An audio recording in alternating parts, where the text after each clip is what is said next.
the way you do, and I want you to know that I love you too. There's nothing the Army or enemy can do to me that will change that.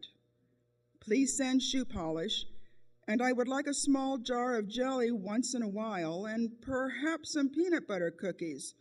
But don't send too much, as each time I move, I have to carry all I have with me. Your Andy loves you. My dearest Andy, I love you, sweetheart of mine. Psalm 46:1 is a good verse for us right now. God is our refuge and strength, a very present help in trouble. Today, Andrew was by the cedar chest looking at your picture. He said, "Daddy, I wish you'd come home." Well, sweetheart, he's not the only one. I sent your package off today. It cost 23 cents and contained aspirin, cocoa, butterscotch pudding, palmolive soap, shoe polish, and pecans.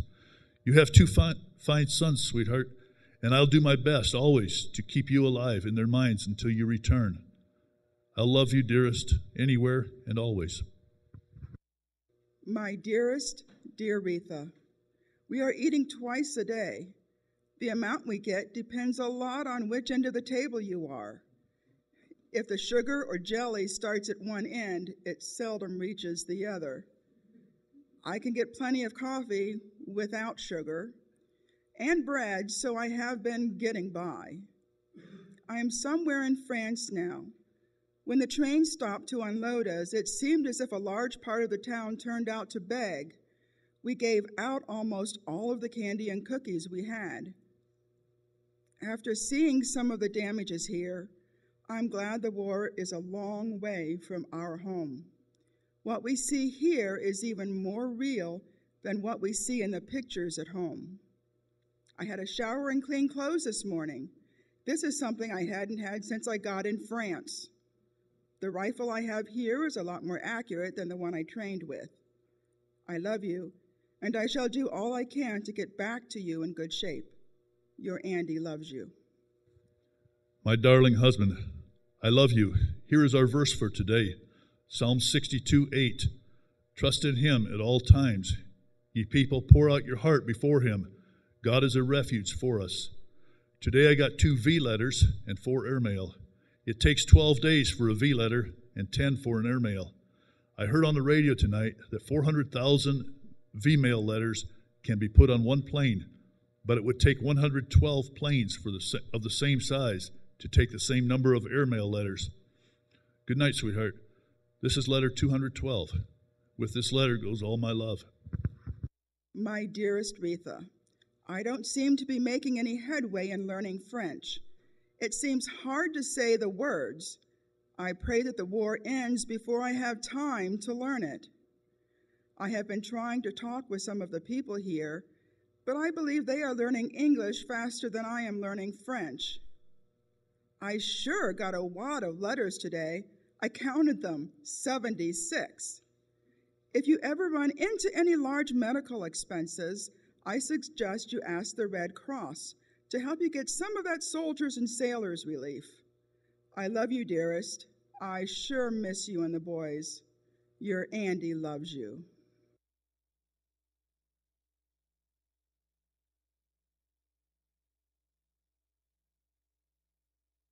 Union, telegram for Mrs. Vanderay? Yes? I'm sorry.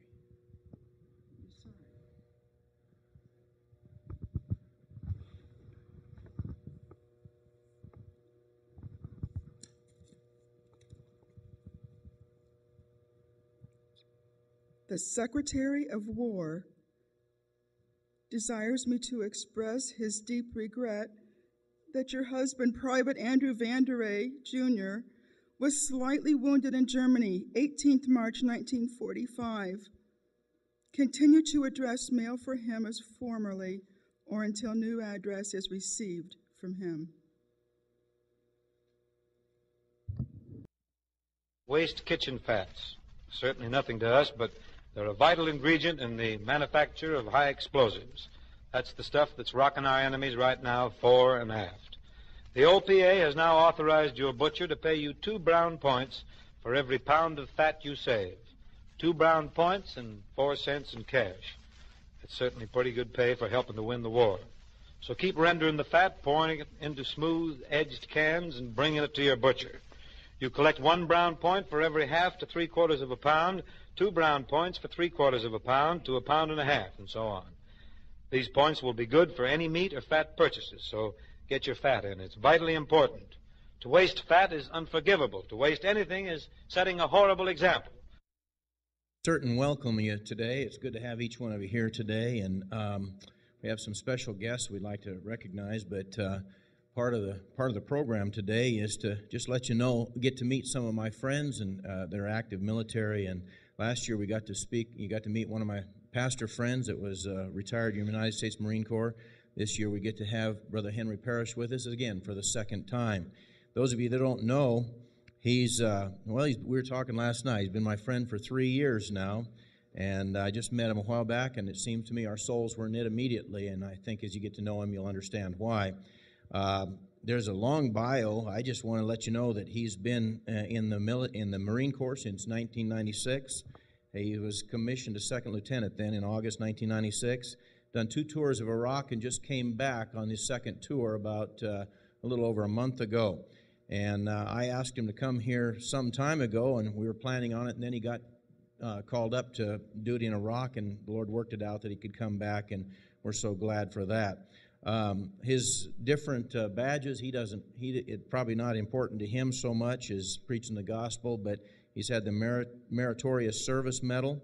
He's had the Marine and Navy Commendation Medal and the Combat Action Ribbon as well. And I had hoped that he'd be able to preach in his uniform, but protocol does not allow that, or he would.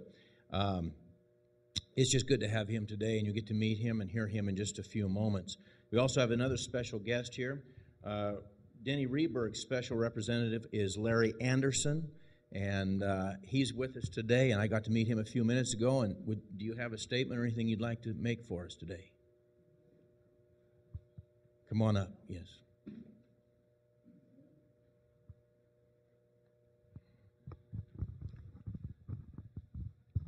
Thank you very much, Pastor. It's a pleasure to be with you today, and I want to thank Art and Kathy for accepting this as a second choice, I guess, in their opportunity to meet and dine with Congressman Rehberg, but they were good enough to extend an invitation to have me read a letter on his behalf, and that goes out to all you and your veteran. Memorial Day is a day of remembrance, a day to honor those who fought and died in the name of freedom. Today we remember those who served America by making the ultimate sacrifice. We also honor those veterans who walk among us, like many of you, and thank them for their dedicated service. For those veterans in attendance today, you are witnesses to what was gained in war and what was lost. You served admirably, risked your lives, and even shed blood in order to preserve the rights and freedoms we so often take for granted in America. You are heroes, and we must listen to you, learn from you, and care for you. The great strength of America lies in the hearts and souls of its veterans, the servicemen and women who risk their lives to help others in need. Every time our flag is raised, their deeds live on. The service of those who lost their lives in battle should not go unnoticed nor unappreciated. They stood proud when asked to defend our nation, and we must work to provide care for those they left behind. As your representative in Congress, it's an honor to serve you. May God bless our fallen heroes, and may God bless the United States of America. Sincerely, Denny Rehberg, Montana's Congressman.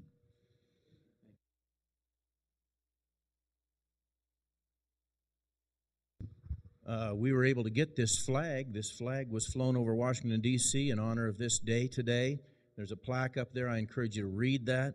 And I'd also like to add we've spared no expense to get a great chef in today.